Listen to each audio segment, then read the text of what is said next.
Assalamualaikum warahmatullahi wabarakatuh. Waalaikumsalam.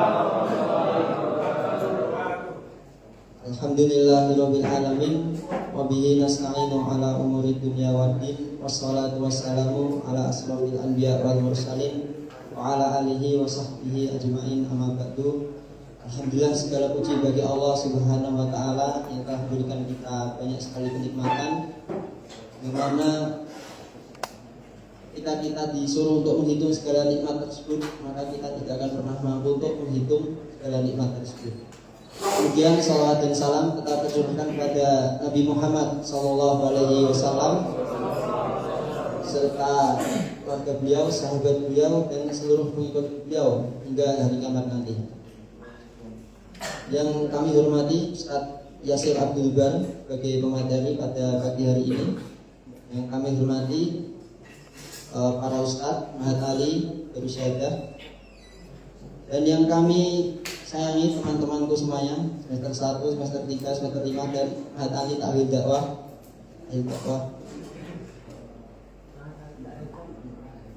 Ahil Doa. Kami sebagai moderator pada pagi hari ini akan membacakan susunan acara. Yang pertama yaitu pembukaan. Kemudian yang selanjutnya ada pembacaan ayat suci Al-Quran. Kemudian yang ketiga ada materi. Yang keempat ada tanya jawab. Yang kelima ada penutupan. Masuki acara yang pertama yaitu pembukaan. Maka kita buka acara pada pagi hari ini dengan baca basmalah. Bismillahirrahmanirrahim. Selanjutnya acara yang kedua yaitu pembacaan ayat suci Al-Quran yang akan dibacakan oleh saudara Zio Bukhari kami. Waktu darurat tempat kami persilahkan.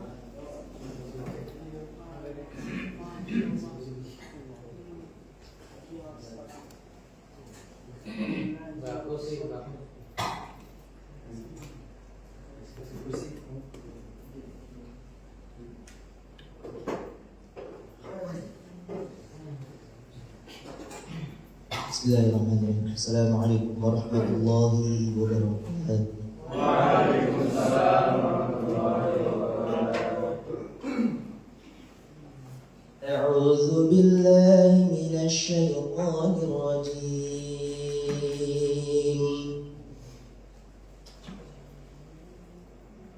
Qala ya Adam anbi'hum bi asma'ihim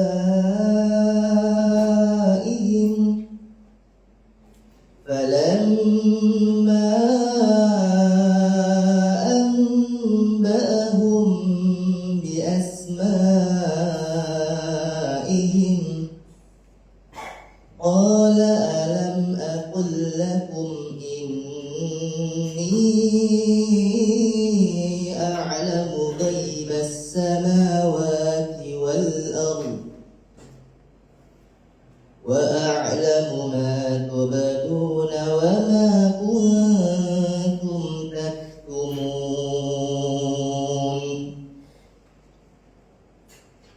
wa idh qulna lil malaikati isjudu li adama fasajadu illa iblis aba wastakbara wa kana minal kafirin wa qulna ya Adam uskun anta wa zawjukal jannata wa kula minha ragadan haitsu syi'tuma ولا تقربا هذه الشجرة فتكونا من الظالمين فأزلهما الشيطان عنها فأخرجهما مما كانا فيه وقلنا اهبطوا بعضكم لبعض عدو ولكم في الأرض مستقر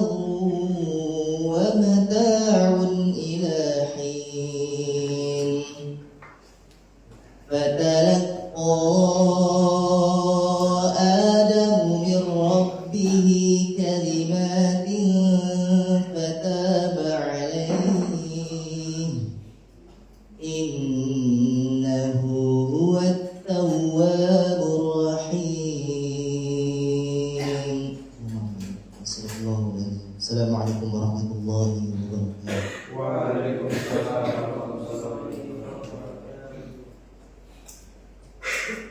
Terima kasih kepada ahli saudara ahli Zio Bukhari telah membacakan ayat suci Al-Quran. Semoga menambahkan keimanan dan ketakwaan kita kepada Allah SWT. Amin. Kemudian acara yang ketiga yaitu materi yang akan disampaikan oleh Ustaz Yasir Abdulbar. Waktu dan tempat kami persilakan. Assalamualaikum warahmatullahi wabarakatuh. Waalaikumsalam warahmatullahi wabarakatuh. Alhamdulillah wassalatu wassalamu ala Rasulillah wa ala alihi wa ashabihi wa man walah amma ba'd. Disyukur kita panjatkan kehadirat Allah Subhanahu wa taala, shalawat dan salam kita panjatkan kepada junjungan kita, suri tauladan kita Rasulullah sallallahu alaihi wasallam beserta segenap keluarganya, sahabatnya dan umatnya yang istiqomah mengamalkan ajaran-ajarannya. Ayyuhal asatidzah wa ayyuhal thalaba rahimakumullah. Mohon maaf ini di sesi hari ini saya diminta untuk membahas tentang fikih muaqanah. Tapi karena materinya sangat luas sekali, saya tanya ke bagian akademik, luas sekali Ustaz gimana? Kata beliau, ya udah dipilih yang relate aja Ustaz, yang paling dekat dengan yang akan kita hadapi. Sudah, yang paling dekat akan kita hadapi ini adalah gerak jalan dan makan-makan ya malamnya. Hari Ahad malam Senin itu tirakatan. Yang paling dekat insya Allah hari Senin ya akan ada upacara bendera, maka kita akan membahas tema ini. Mohon maaf jika saya bikin slide-nya tergesa-gesa karena HP laptopnya mau saya pakai tadi malam dibuat gimana saya sampai malam ya buat nonton anak saya. Baik, ini sebenarnya masalah upacara pengibaran bendera ini sebenarnya kalau mau dianggap sepele, tapi kalau mau dianggap serius tidak serius. Kenapa? Karena doktrin, entah itu disebut doktrin atau apa. Dulu kita, kalau saya sendiri di SD ya 6 tahun upacara tiap hari Senin. Di SMP ya 3 tahun tiap hari Senin juga upacara. Kalau Agustus ya biasa dari sekolah ada penunjukan, latihan baris baris gendong ini apa tunas kelapa itu upacara di kecamatan itu, lapangan di kecamatan. Nanti jalan sekian kilo ngangkut tunas kelapa itu. Artinya kalau dulu sebelum mondok di SD 6 tahun, di SMP 3 tahun itu di luar kita biasa-biasa aja itu, hormat bendera, karena apa, biasa macam-macam. Makanya karena apa yang 18 Agustus itu kalau zaman dulu seru sekali, asik, menyenangkan walaupun capek. Begitu masuk pondok dapat pelajarannya beda. Masuk pondok 4 tahun di DS itu dapat pelajarannya yang sebelah kiri ini, yang kiri ini ya. Hormat bendera itu jatuhnya haram.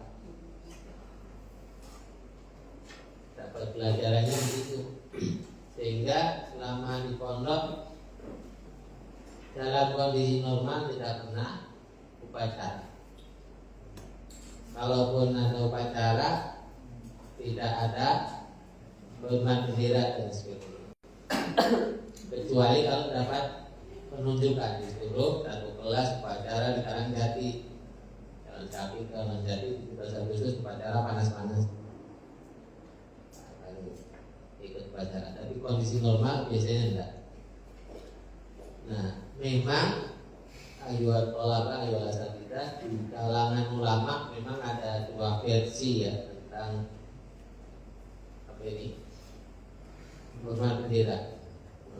Pendapat pertama itu versi yang pertama menyatakan hormat bendera, upacara bendera itu hukumnya tidak boleh, haram, mamnu. Di antara yang berpendapat begitu adalah ini kalau lembaga fatwa ya, lembaga fatwa adalah al-lajnah ad-daimah lil buhus al-ilmiyah wal ifta, dewan fatwanya kerajaan Arab Saudi Arabia. Kalau dari lembaga fatwa, kalau dari person, dari pribadi ulama, namanya saya Profesor Dr. Soleh Al-Fauzan, Mufti Arab Saudi yang sekarang, pengarang kitab Tauhid jilid 1, jilid 2, jilid 3 yang dipelajari di tingkat KMI Aliyah. Itu namanya Profesor Dr. Soleh Al-Fauzan, sekarang menjabat sebagai sebelumnya Menteri Agama kalau nggak salah, kemudian sekarang menjadi Mufti Mamlaka, Mufti Negara. Kemudian Syekh Abdul Aziz bin Abdullah bin Baz, Syekh bin Baz, seorang rahimahullah sudah wafat. Ini Mufti Saudi sebelumnya, terdahulu mungkin 2 atau 3 periode sebelum sekarang. Pernah jadi kepala Majelis Ulama Saudi, pernah jadi rektor Universitas Islam Madinah. Ini sudah seorang pakar hadis. Lalu Syekh Abdul Aziz Al-Tharifi, mungkin cara yang dengar antum nama ini, tapi ini nama yang masyhur orang ulama besar hadis di Arab Saudi. Fakallah asal. Ini yang melarang. Ini dulu dapatnya kita di pondok yang versi yang kiri ini. Kemudian belajar dapat versi yang sebelah kanan sebagai pemikirannya, sebagai pembandingnya. Di sebelah kanan itu adalah pendapat yang memperbolehkan hormat bendera itu perkara yang biasa saja, boleh-boleh saja. Di antara yang berpendapat begitu kalau dari lembaga fatwa adalah Darul Iftah Al-Musriyah, Dewan Fatwa Mesir, Mesir. Kalau dari person ulama di antaranya Profesor Dr. Ali Jum'ah, masyhur itu ya, antum cari mudah sekali videonya di YouTube. Beliau ini adalah Mufti Mesir saat ini, Mufti Mesir saat ini. Kemudian Syekh Muhammad Hasan Walad itu Hashim Kiti, seorang ulama Singkit Mauritania. Lalu Syekh Muhammad Saleh Al-Utsaimin rahimahullah sudah wafat, dan guru kami Dr. Labib Najib Ghalib Al-Yamani Hafizullah, pengasuh Ma'had Al-Jawi ini. Ini diantara ulama-ulama yang membolehkan hormat bendera. Ini ulama luar negerinya. Kalau ulama dalam negeri, ya semua ulama yang muktabar di Indonesia membolehkan hormat bendera. Antum mau keliling dari Aceh sampai Papua sana, datangi semua ulamanya, tanya mau ulama Muhammadiyah, mau ulama NU, mau ulama Persis, mau ulama Hidayatullah, mau ulama Al-Irsyad, mau ulama ormas Islam apapun akan memperbolehkan hormat bendera.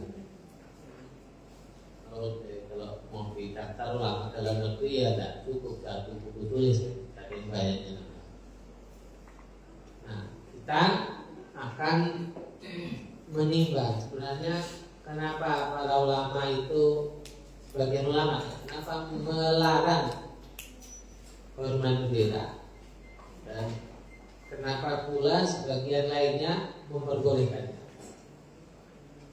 Secara umum, ulama-ulama yang melarang hormat bendera ini argumentasinya tidak keluar dari 3 alasan. Yang pertama adalah satu zariah, bahasa usul fikihnya itu satu zariah, menutup pintu yang mengarah kepada kerusakan. Antum sudah belajar usul fikih belum? Sudah. Pernah dengar istilah satu zariah ya? Pernah apa belum? Pernah. Satu zariah itu artinya menutup pintu atau sarana yang mengarah kepada kerusakan. Ini satu zariah. Satu zariahnya di mana? Karena mereka menganggap hormat bendera ini sebagai tindakan yang mengarah kepada rusaknya tauhid. Mereka menganggap hormat bendera ini dapat mengurangi kesempurnaan tauhid. Dia mengarah mungkin ke syirik asghar, bahkan mungkin bisa jadi syirik akbar yang bikin orang jadi murtad. Kenapa? Karena logikanya bendera ini kan cuma selembar kain. Kenapa kita hormati? Kenapa kita muliakan? Padahal dia ini benda mati, tidak bisa mendatangkan duit, tidak bisa mendatangkan manfaat ataupun menolak mudarat. Kalau antum kehabisan uang, telepon orang tua belum ada kiriman, lalu antum cuci muka, tidur berselimutkan kain bendera misalnya, kan tidak ada manfaat apapun. Uang tidak datang, ya, utang juga tidak terbayarkan, tidak bisa menyembuhkan penyakit. Dia benda mati. Bendera ini benda mati. Kenapa kita hormati benda mati? Kita agungkan, kita muliakan. Ini kan pada yang berhak dimuliakan itu adalah yang diagungkan itu Allah. Jadi memuliakan, mengagungkan benda mati, makhluk hidup yang tidak, makhluk benda mati yang tidak bisa mendatangkan mudarat maupun yang tidak bisa mendatangkan maslahat maupun menolak mudarat itu, yang minimal syirik asghar, atau kalau nggak syirik asghar ini rawan untuk mengantar orang kepada syirik asghar. Sehingga dikhawatirkan tauhidnya akan rusak, tauhidnya tidak sempurna. Itu alasan pertama. Alasan yang kedua adalah hormat bendera itu tidak ada di zaman nubuwah, di zaman tasyrik, di zaman turunnya wahyu Quran dan hadis, sehingga dia disebut, bisa dikategorikan bid'ah. Alasan kedua, hormat bendera itu bid'ah. Lalu yang ketiga, alasannya adalah hormat bendera itu termasuk bagian dari menyerupai orang-orang kafir, tasyabuh kufar. Ini inti argumentasi yang disampaikan oleh para ulama yang melarang hormat bendera. Nah, kita akan mengurai pendapat yang satunya lagi sebagai pembanding. Yang pertama adalah kalau tadi alasannya hormat bendera itu mengurangi kesempurnaan tauhid. Hormat bendera itu memuliakan benda mati, menghormati benda mati, itu rawan untuk terjatuh minimal pada syirik asghar. Nah, para ulama yang memperbolehkan para ulama yang memperbolehkan hormat bendera, mereka menjawab argumentasi yang melarang tadi dengan realisasi maupun logika. Secara logika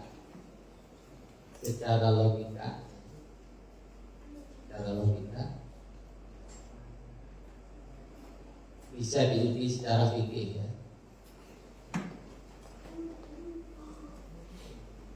Ini sayangnya tak lihat-lihat tadi baru sadar saya. Oh ini ternyata tembok, bukan papan tulis. Hampir aja tak oleh-oleh. Anggap kebiasaan nyoret-nyoret. Tidak apa-apa. Tapi kabur ya, pecah ya. Tidak tahu kenapa. Apakah proyektornya yang terlalu bagus ataukah temboknya yang terlalu baru? Dan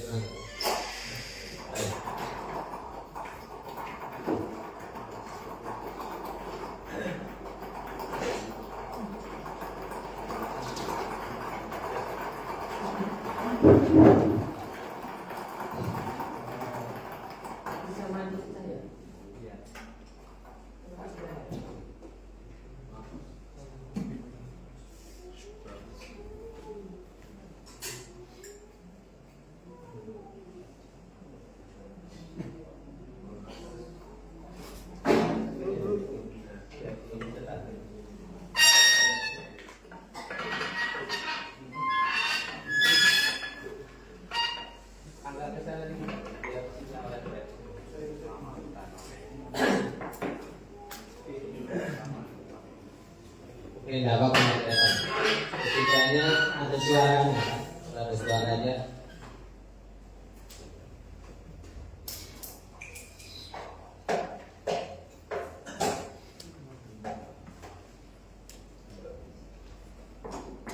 Secara konsep sesuatu itu dianggap syirik asghar atau syirik akbar kalau ada unsur ibadahnya. Orang melakukan ibadah kepada selain Allah maka dianggap syirik akbar. Nah, ulama yang memperbolehkan hormat bendera mereka berargumentasi begini. Kita harus memilah dulu dalam kacamata hukum syar'i, dalam kacamata fikih, hormat bendera ini babnya ibadah atau adat, sehingga kalau disebut syirik asghar, syirik akbar mengarah pada syirik dan sebagainya, mengurangi kesempurnaan tauhid. Hormat bendera ini kategorinya ibadah atau adat. Kalau ibadah kan hanya boleh dilakukan kepada Allah. Kalau ada, namanya ada ya, makan, minum, berpakaian, tidur, menikah dan sebelumnya itu kan dipikir namanya adat babnya. Al-aslu fil ibadah at-tahrim kata yadullah dalil ala khilafiyah. Asal ibadah itu haram, tidak boleh dilakukan sampai datang dalil yang menyelisihinya, yang membolehkan, membedakan. Tapi sebaliknya al-aslu fil adat al-ibadah.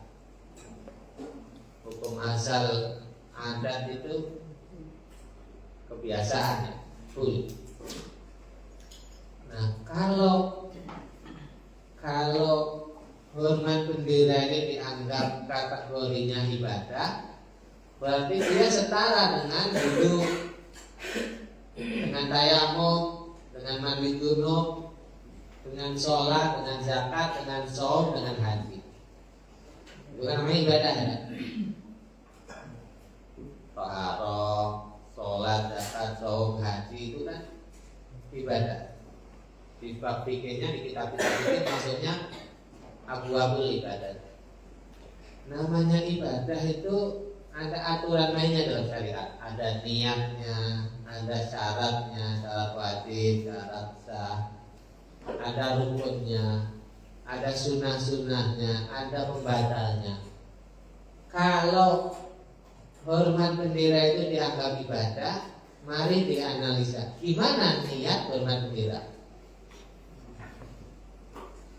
Gimana syarat sah sholat hormat bendera? Gimana syarat wajib hormat bendera? Apa rukun-rukun hormat bendera? Apa sunnah-sunnah hormat bendera? Apa pembatal-pembatal hormat bendera? Tidak akan ketemu. Tidak akan ketemu karena dia memang bukan ibadah. Hormat bendera itu kategorinya adat. Apa bukti dia adat? Apa bukti dia adat? Karena tidak ada unsur-unsur yang termuat dalam fikih ibadah. Tidak ada niat, tidak ada syarat-syarat, tidak ada rukun-rukun, tidak ada sunnah-sunnah, tidak ada pembatal-pembatal. Tidak ada satu kitab fikih pun mau madhab apapun, hatta madhabnya Mama Gufrah, tidak ada syarat-syarat, rukun-rukun, sunnah-sunnah, pembatal-pembatal hormat bendera. Karena memang dia di kitab fikih madhab apapun dia tidak masuk ke pembahasan ibadah. Dia masuknya ke mana?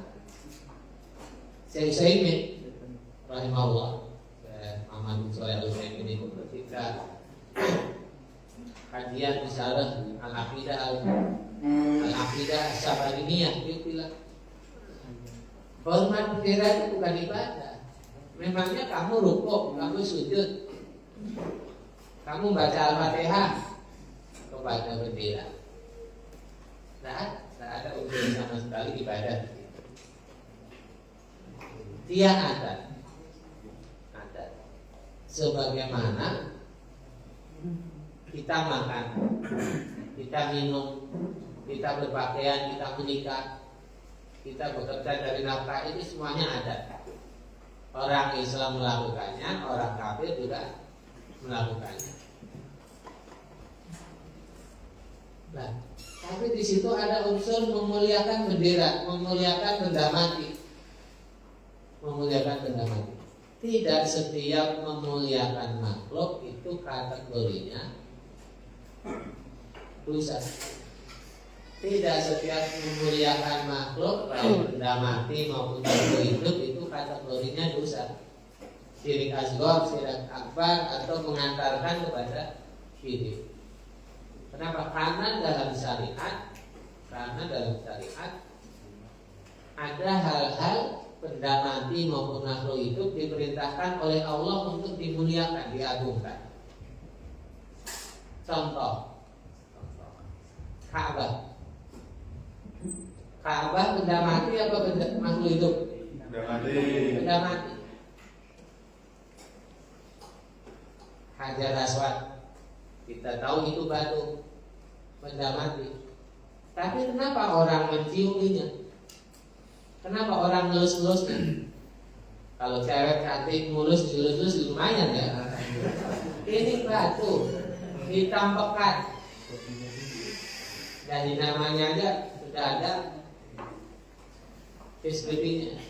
Hajar Aswad. Aswad itu sudah namanya saja sudah mendeskripsikan substansinya.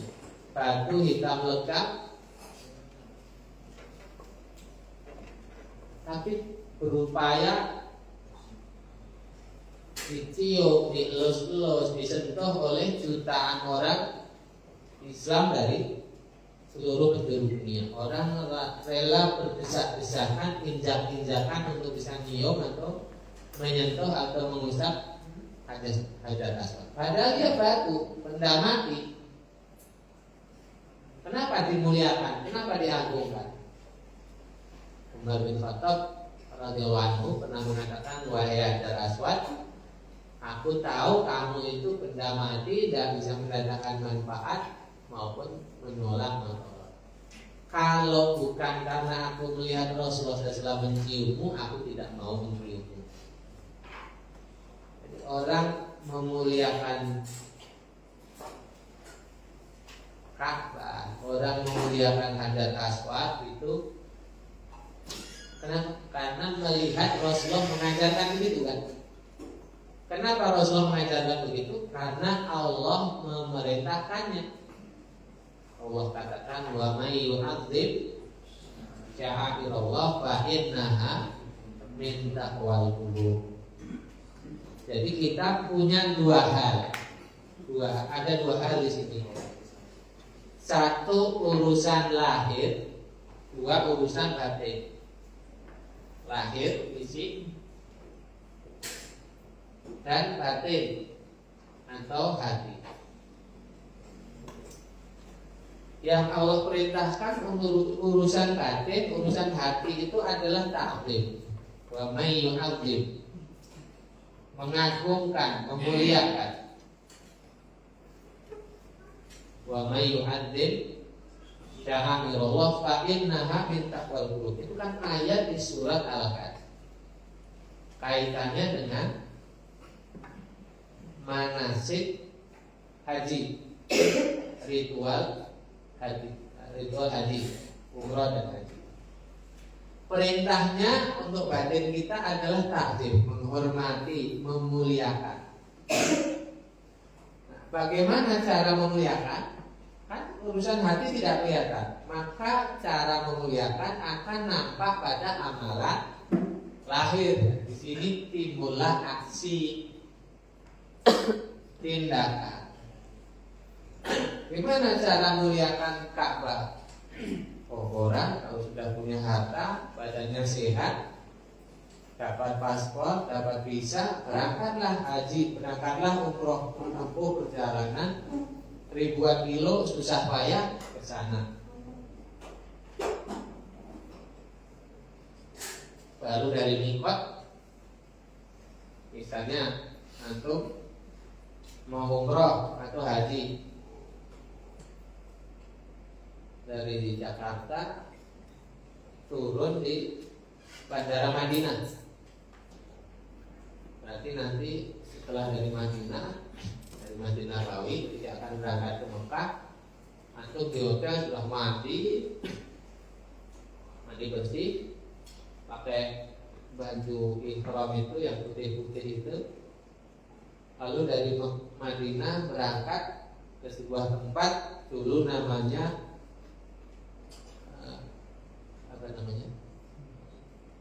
mikotnya Madinah, nama lamanya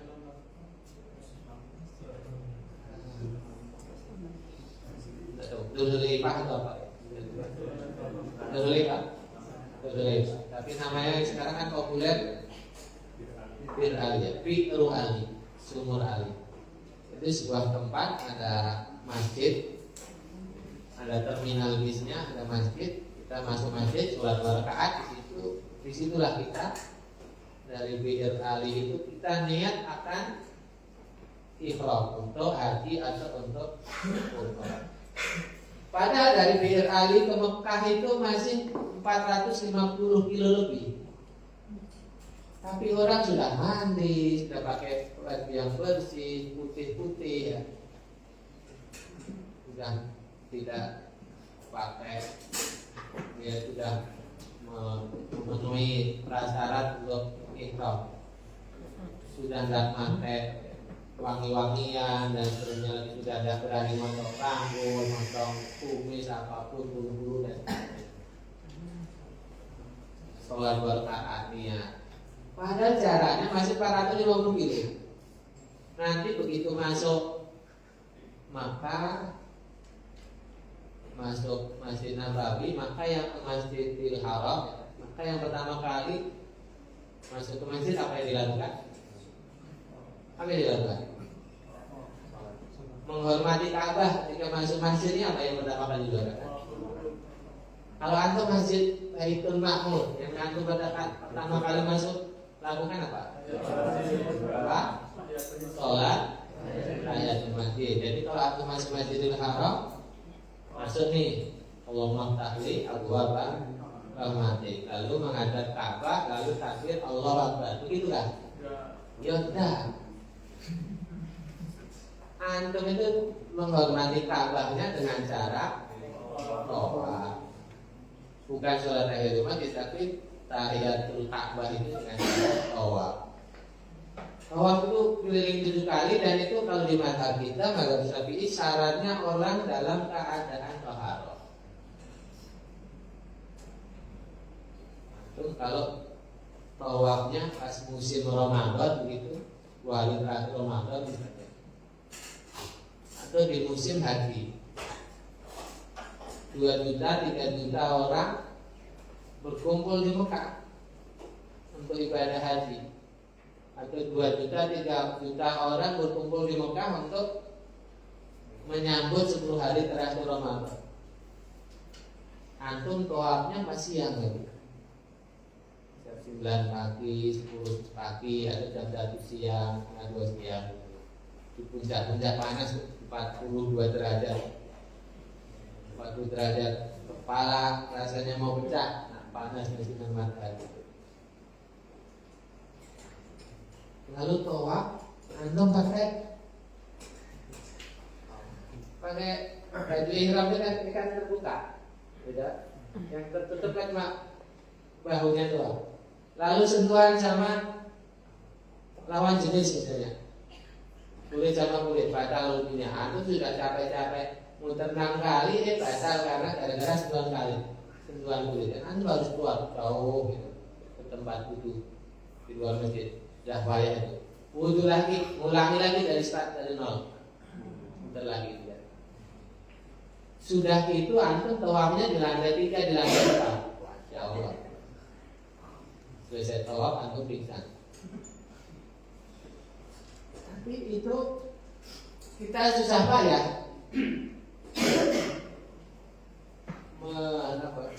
mengelilingi Ka'bah 7 kali itu kenapa? Karena kita mendapat perintah untuk ta'zim sya'air, memuliakan syiar-syiar Allah. Memuliakan itu di dalam hati, tapi diwujudkan dalam tindakan fisik apa? Tawaf 7 kali. Nah, begitu juga soal bendera. Bendera itu adat, bendera itu kebiasaan. Tidak beda dengan makan, minum, berpakaian dan sebagainya. Hormat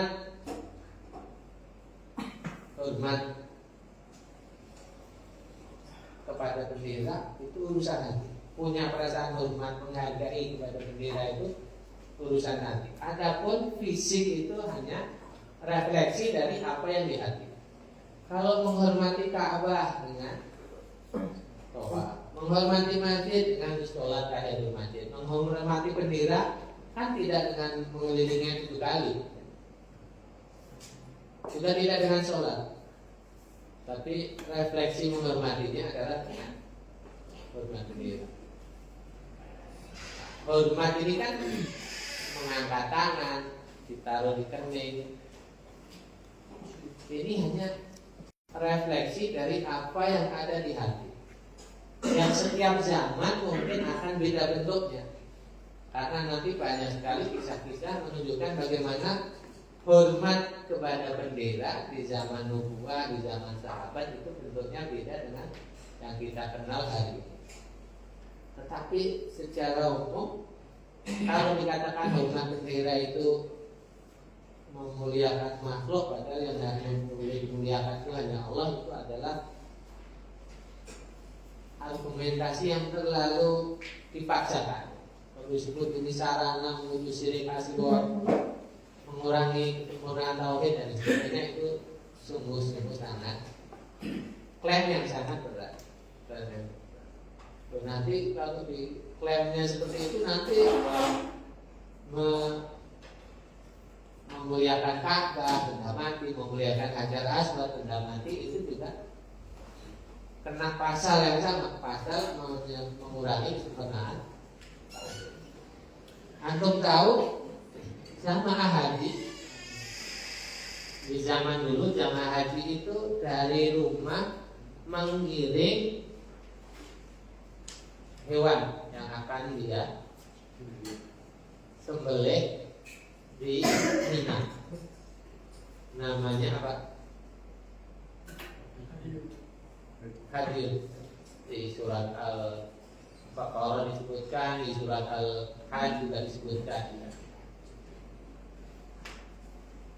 Di antara ta'zim sya'airullah, ma yu'adzim sya'airullah, di antara memuliakan syiar-syiar Allah itu adalah memuliakan hewan yang akan disembelih dalam manasik haji.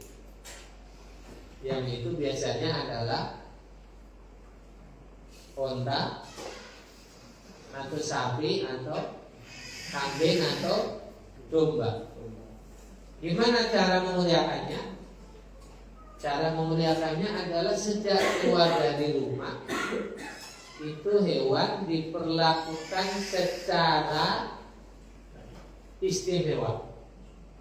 Kalau unta lainnya boleh ditunggangi, boleh dijadikan ditunggangi manusia, boleh disuruh bawa beban, ya kan?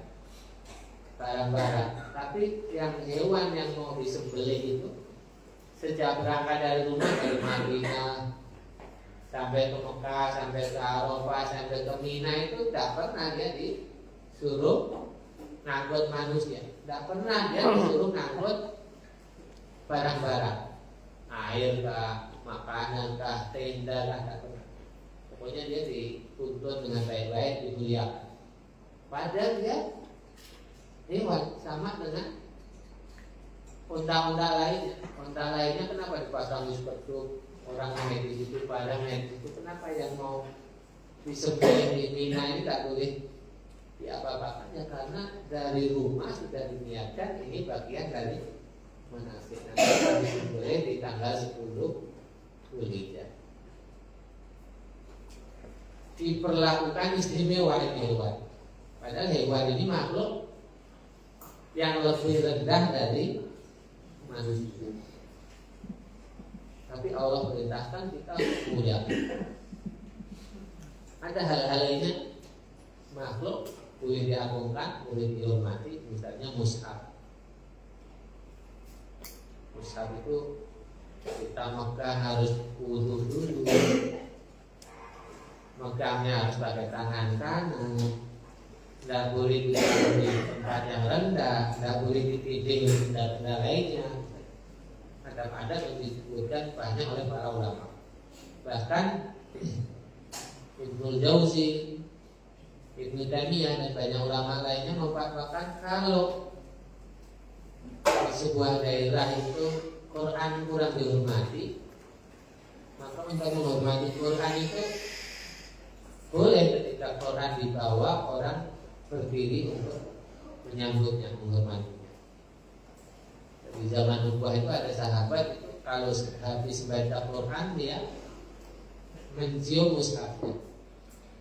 Itu Ikrimah bin Abi Jahal radhiyallahu anhu itu punya tradisi kalau setelah habis baca Quran itu dia nangis lalu mencium mushafnya itu.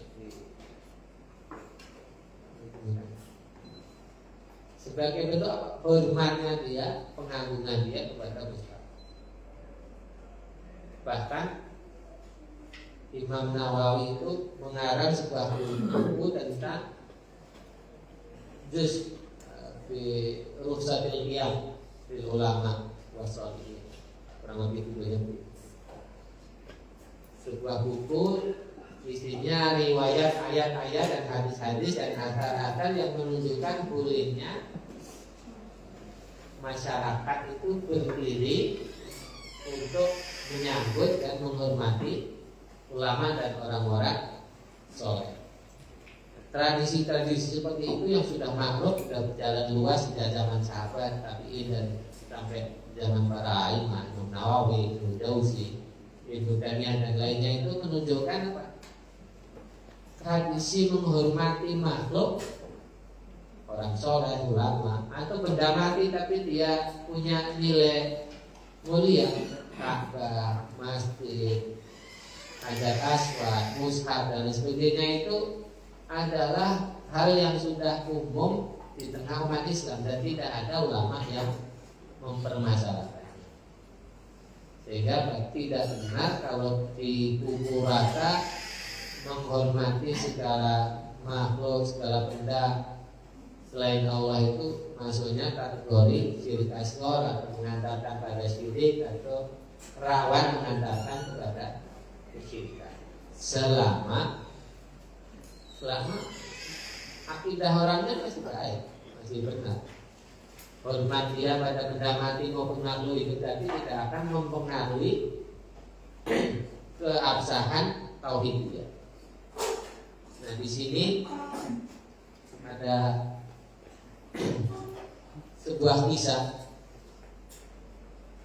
kisahnya cukup panjang, nanti bisa antum baca. Ini dalam Sahih Bukhari Kitabul Maghazi bab aina raqazan Nabi sallallahu al-rayata yaumul fath. Di Sahih Bukhari itu ada kitab namanya Kitabul Maghazi.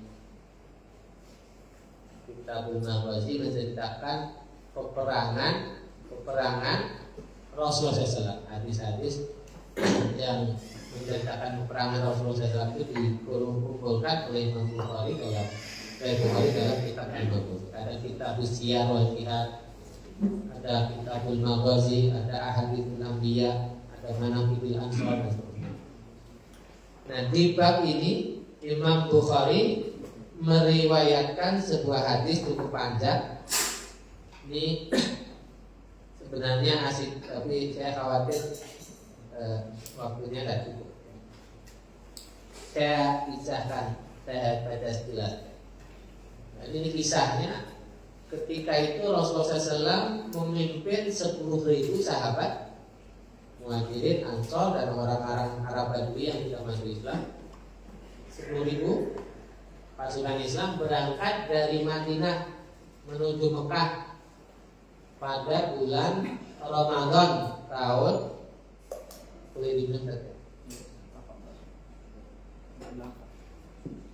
Ramadan tahun 8 Hijriah. Nah, kemudian pasukan Islam ini tiba di sebuah tempat namanya Marudhahran. Marudhahran ini kampung Bani Khuza'ah. Bani Khuza'ah ini sekutu kaum muslimin dalam perjanjian Hudaybiyah. Kampung mereka jaraknya 16 mil dari Makkah. 16 mil itu berarti kurang lebih 25 km dari Makkah. 24-25 kilo lah dari Makkah. Ini kampung Bani Khuza'ah ini kan diserang oleh sekutunya Quraisy, yaitu Bani Bakar yang menyebabkan penaklukan Mekah itu nanti. Mereka yang selama dari Bani Khuza'ah minta tolong pada Nabi SAW, maka Nabi SAW mengerjakan pasukan untuk menaklukkan Mekah. Maka berangkatlah 10.000 orang ini lalu ngecamp malam hari itu di kampungnya Bani Khuza'ah yang sudah porak-poranda akibat serbuan Bani Bakar yang didukung oleh orang-orang Quraisy. Malam itu Nabi SAW perintahkan kepada pasukan Islam untuk menyalakan obor. Jadi ada 10.000 obor pada malam hari itu. Antum ada yang di sini Idul Adha, malam Idul Adha? Ada yang di sini malam Idul Adha kemarin? Ikut keliling-keliling, keliling bawah top. Aduh, kurang seru. Antum bisa bayangkan kalau satu RT mengadakan takbiran keliling bawah Ansor itu suasananya sudah meriah, apalagi ini 10.000 orang bersama-sama menyalakan 10.000 Ansor. Apinya kelihatan dari Mekah. Saking besarnya api dinyalakan oleh 10.000 orang itu kan apinya kelihatan dari Mekah. Maka tokoh-tokoh kafir Quraisy ada Yusuf ya, kemudian ini juga di Warqah, Hakim bin Hizam, ditemani oleh Ibnu Abbas dan Abbas bin Abdul Muthalib yang sudah masuk Islam dari ilmunya sama. Keluar dari Mekah, mendekat sampai jarak untuk bisa mengintai siapa ini yang nyalakan api unggun, api oncor sebanyak 10.000 api yang lebih besar.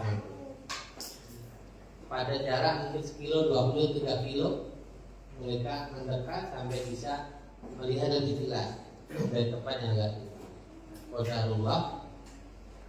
Pasukan patrolinya kaum muslimin malam hari itu patroli, ketemu tokoh-tokoh Quraisy, langsung ditangkap mereka, digiring ke hadapan Rasulullah SAW. Lalu didakwahi oleh Rasulullah SAW dan kemudian tiga-tiganya masuk Islam. Abu Sufyan, Zubair bin Warqah dan Hakim bin Hizam. Hakim bin Hizam ini keponakannya Khadijah radhiyallahu anha, saudara Mekah. Nah kemudian Rasulullah SAW berpesan pada Ibnu Abbas, Ibnu Abbas, nanti kalau pasukan Islam ini sudah bergerak dari kampung Marut Tohron ini ke Mekah, tolong kamu bawa Abu Sufyan ke Hadmul Khail, sebuah daerah. Hadmul Khail itu sebuah bukit antara Marut Tohron dan Mekah. Bukit runtuh, jadi jalannya sempit, tapi ada tanah gundukan yang tinggi. Ibnu Abbas bin Abdul Muthalib diperintahkan oleh Rasulullah SAW untuk memegang Abu Sufyan, suruh berdiri di bekas tuan bukit itu untuk apa? Untuk menyaksikan pasukan Islam yang difail. Apa difail? Difail itu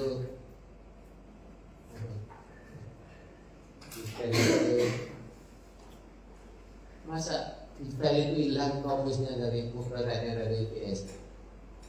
Dispel itu parade.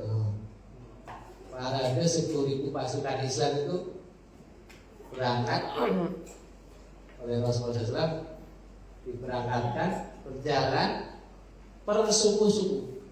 Bani ini, bani ini, bani ini, bani ini, bani ini. Pasukan itu dibagi menurut sukunya masing-masing. Masing-masing suku membawa panji sendiri-sendiri, bendera sendiri-sendiri. Oh ini benderanya KMI, oh ini KMT, ini STI, ini KTI, ini Tahil Putra, ini Tahil Putri, dan seterusnya. Setiap kelompok, setiap suku, setiap bagian punya bendera sendiri-sendiri. Nah, kenapa Abu Sufyan itu ditahan di tempat itu? Supaya dia bisa menyaksikan satu demi satu pasukan Islam yang bergerak menuju Mekah itu dengan memegang panjinya masing-masing. Nah, nanti di situ ada dialog.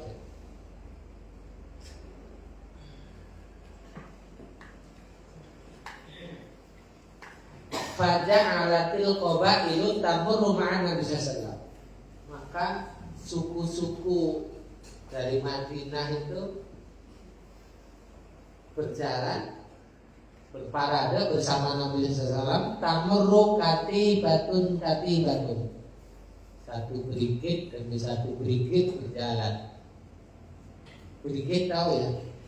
Katibah, brigit tahu ya? Brigit itu apa Ustaz? Brigit itu apa? Brigit itu berarti 3 batalion. Batalion itu apa? Batalion itu 3 kompi.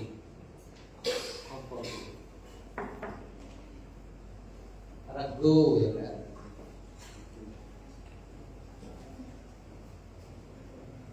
Regu gabung menjadi peleton.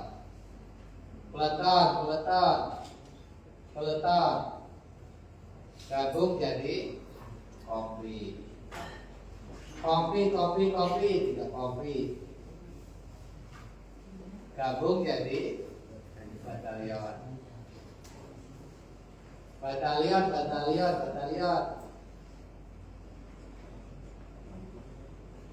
Jadi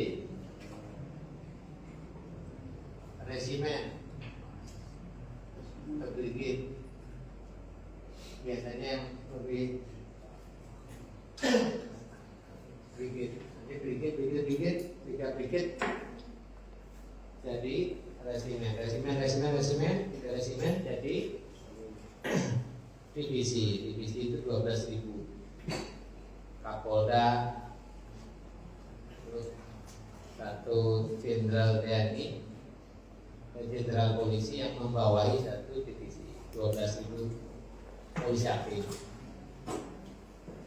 Pangdam, Panglima TNI untuk tingkat wilayah yang membawahi satu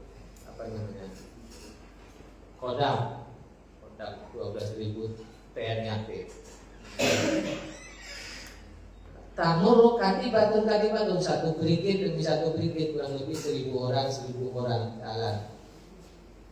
Ala Abi Sufyan. Jadi Abi Sufyan itu dipaksa oleh Nabi SAW untuk melihat satu brigade demi satu brigade pasukan Islam dari Madinah itu jalan. Masing-masing brigade membawa benderanya sendiri-sendiri. Jadi bendera perang itu di zaman nubuwah, di zaman Nabi SAW berdasarkan apa Ustaz? Berdasarkan sukunya masing-masing. Berdasarkan kabilahnya, marganya masing-masing. Bani apa. Muhajirin, ada Bani Hashim, Bani Abdul Dar, Bani Umayyah, Bani apa lagi? Bani Zuhroh, Bani Quraisy, Bani macam-macam. Ansor, nanti banyak apa? Bani Sulaim, Bani Salimah, Bani Najar, masing-masing marga dikelompokkan sendiri-sendiri menjadi satu pasukan, entah ukurannya kopi, entah batalion, entah berapa, bawa bendera masing-masing. Supaya apa? Supaya mudah untuk mengenali dan mengomandoi. Zaman dulu kan belum ada seragamnya, Ustaz. Pasukan Islam kan belum punya seragam, tidak kayak sekarang. Oh, yang jaketnya kayak gitu, oh berarti itu takhir putra. Kalau salah dikit ya mesti takhir putri lah. Sama enggak? Takhir putri sama. Oh, kalau ketukan nggak ketahuan. Oh, yang seragamnya begitu itu kas KMT. Oh, itu yang sarungan begitu kas KTI atau SDI. Sekarang kan baru dikenali karena ada seragamnya. Zaman dulu kan ada begitu. Bani satu dengan bani lainnya ini Muhajirin atau Ansor nggak ada bedanya, pakaiannya sama. Maka mengenalinya dari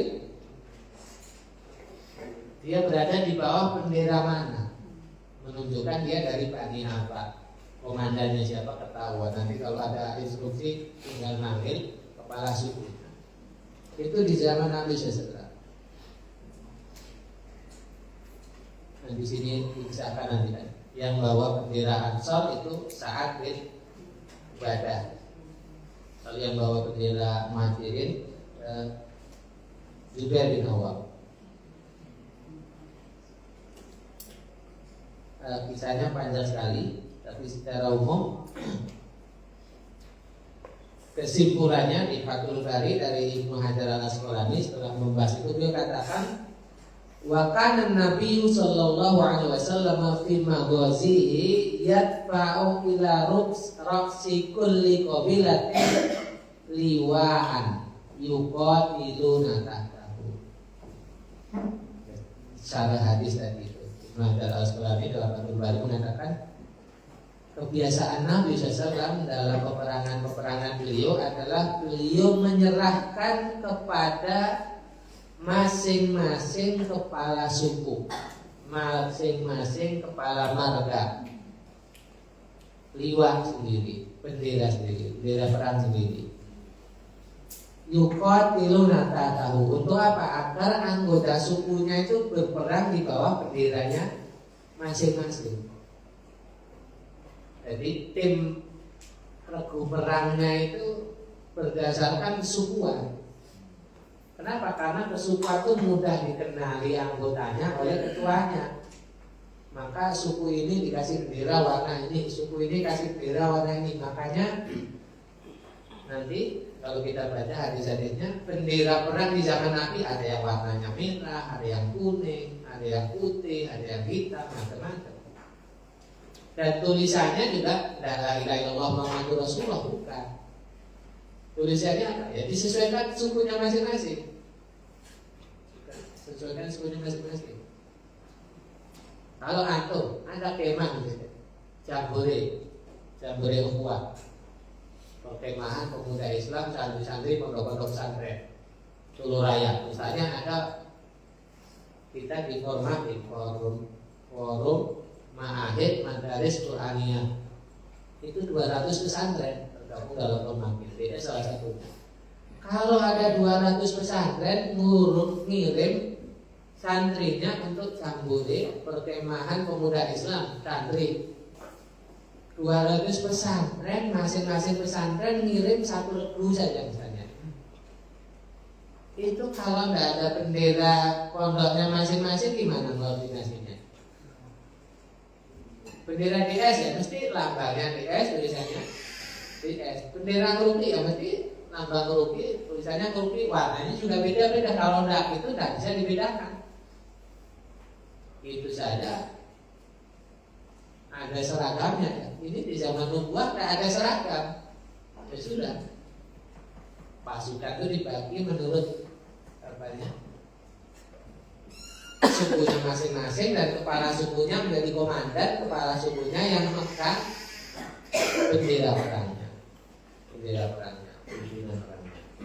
Nanti di samping masing-masing bendera suku itu akan ada bendera besar dua, satu bendera Muhajirin, satu Ansor.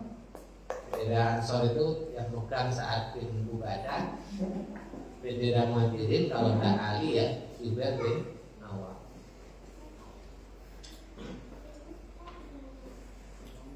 Wa akhraja Ahmad bi isnadin qawiyyin min hadits Ibnu Abbas anna rayatan Nabi sallallahu alaihi wasallam kanat takunu ma'ali wa rayatul ansar ma'a Sa'ad bin Ubadah. Dalam hadis bendera Muhajirin itu dipegang Ali atau kadang Zubair bin Awam seperti saya bukan tadi, dan bendera Ansor dipegang oleh Sa'ad bin Ubadah. Jadi tiap suku punya bendera perang sendiri-sendiri, dan tiap suku berperang di bawah bendera sukunya. Tidak campur baur, tapi sudah di kelas-kelasan gitu, di kelompok-kelompok. Nah itu akan memudahkan pasukan Islam ketika jumlahnya besar. Sebagai contoh bisa kita lihat kasusnya pada perang Yarmouk. Perang Yarmouk itu menurut sejarawan jumlah tentara Islam itu 36.000 sampai 40.000 orang.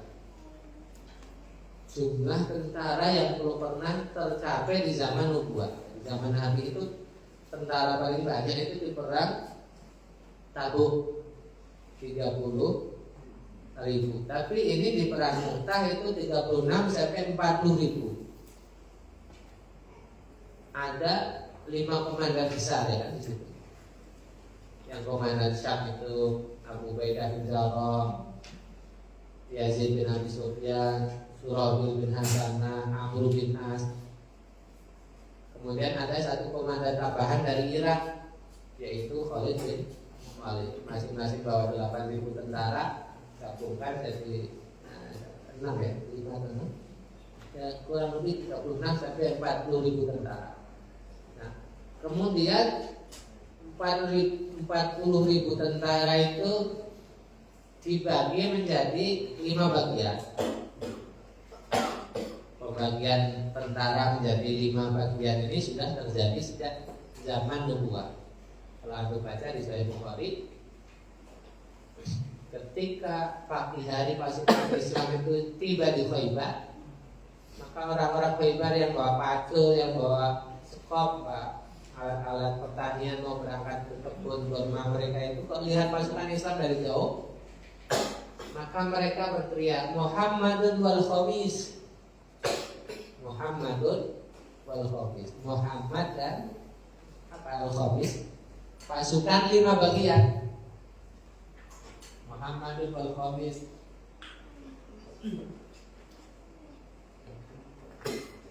pasukan 5 bagian. Pasukan 5 bagian itu apa? Sayap kanan, sayap kiri, tengah, pasukan perintis, kelompok, dan pasukan belakang. Seperti itu yang terjadi di gambar itu. Nah, di perang Yarmuk itu, nah jadi pembagian tentara menjadi 5 bagian itu sudah terjadi di zaman Nabi SAW. Dulu orang-orang Arab sebelum ada Nabi SAW berperang itu gerombolan begitu, campur baur jadi satu, lalu bareng-bareng maju, bareng-bareng mundur. Taktiknya namanya al-karlu wal-farlu, hit and run, hit and run. Kemudian di perang Badar Nabi SAW mulai mengenalkan teori taktik perang al-khamis ini. Tentara dibagi menjadi 5 bagian. Ada bagian depan, bagian pelopor, ada bagian jantung, kemudian ada sayap kanan, sayap kiri, dan bagian pendukung di belakang. Nah, di perang Yarmuk ini pasukan dibagi menjadi 5 bagian. Ya, sayap kanannya Amr bin As dan Surahbil bin Hasan. Berarti kalau satu orang membawai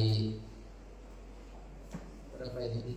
8 sampai 10 ribu tentara, sayap kanannya mungkin angkanya mencapai 15 sampai 20 ribu orang. 15 sampai 20 ribu orang itu berarti lebih besar, hampir 2 kali lipat dari divisi. Seorang pangdam, seorang kapolda itu cuma 12 ribu. Ini 16 sampai 15 sampai 20 ribu, artinya pasukan yang dibawa lebih besar dari pasukan yang dipergunakan untuk menguasai sebuah provinsi. Di sayap kirinya ada Yazid bin Abi Sufyan dan saudaranya Muawiyah bin Abi Sufyan. Lalu di bagian jantung ada Abu Bedah bin Jafar. Di pasukan pelopornya ada Qubah bin Asyam At-Tamimi dan Khalid bin Walid, tempatkan di belakang sebagai pasukan pendukung. Lalu dari 40 ribu tentara itu dikelompokkan lagi menjadi suku-suku. Suku A dipimpin oleh komandan, kepala sukunya siapa, bawa benderanya suku masing-masing. Setiap suku membawa benderanya masing-masing. Dan kalau dalam riwayat sejarah itu dibagi menjadi 40 brigit. Pasukan Islam di perang Yarmuk itu 40 brigit. Satu brigitnya 1000-an orang. Berarti masing-masing komandan brigit memegang satu bendera perang. Berarti ada 40 bendera perang dipegang oleh komandan brigit. Dan satu brigit mungkin terdiri dari beberapa suku. Masing-masing kepala suku pegang bendera sendiri. Berarti satu brigit mungkin bendera besar dipegang oleh komandan brigit. Mungkin ada bendera-bendera lebih kecil dipegang oleh kepala-kepala sukunya. Mungkin satu brigit bisa 5 sampai 6 suku, mungkin bahkan lebih. Berarti akan ada banyak bendera. Di samping juga ada bendera-bendera yang lebih besar, yang kalau di sejarah sebutkan bendera besarnya dipegang oleh para jenderal-jenderalnya. Ada bendera besar di markas komando, itu berarti di perkemahannya Abu Ubaidah bin Jarrah. Ada bendera di sayap, bendera besar di sayap kanan dipegang oleh Mu'adz bin Jabal. Mu'adz bin Jabal itu ketika wafat usianya kurang lebih 35 tahun. Berarti ketika terjadi perang Yarmuk ini usianya mungkin baru 30-an tahun. Di usia 30 tahun dia sudah memegang panji perang, membawai puluhan ribu tentara Islam. Di sayap kiri ada Nafasa bin Usama al-Hindi. Lalu bagian infanteri, pasukan pejalan kaki, ada yang bawa benderanya sendiri. Kavaleri, pasukan berkuda, ada pembawa benderanya sendiri. Jadi benderanya itu sangat banyak. Sangat banyak. Nah, apa fungsinya bendera ini? Untuk menyatukan dan memudahkan koordinasi dan komando prajurit. Komando prajurit.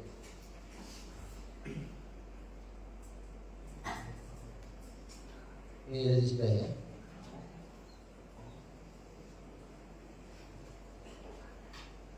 Nah, dari data-data di zaman Nubuwah itu tadi, hadis-hadisnya, penjelasan para ulama dan fakta-fakta sejarah di zaman Khulafaur Rasyidin ini, maka ulama, ada seorang ulama ahlul hadis, ahlul sejarah dari Maroko, namanya Imam Muhammad Abdul Hayy Al-Qahtani, mengarang sebuah buku namanya Nizamul Hukumah An-Nabawiyah. Nizamul Hukumah An-Nabawiyah.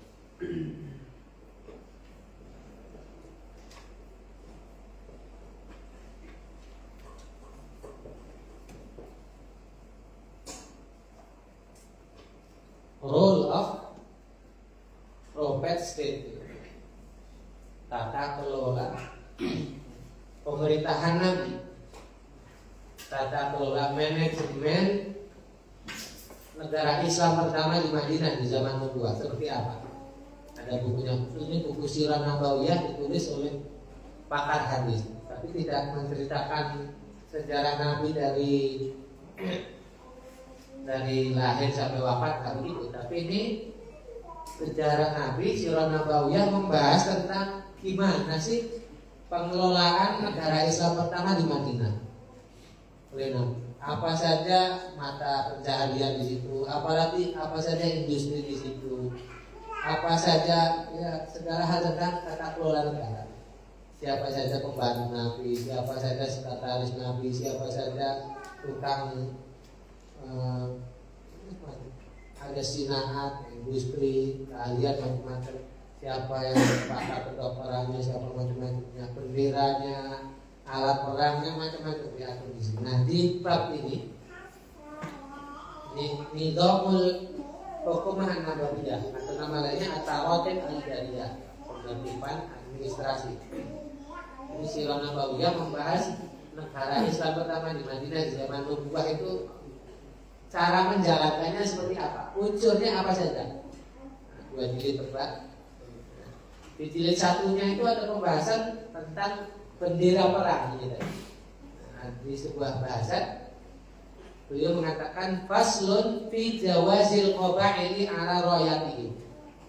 Jawaz itu artinya lewat, berjalan. Para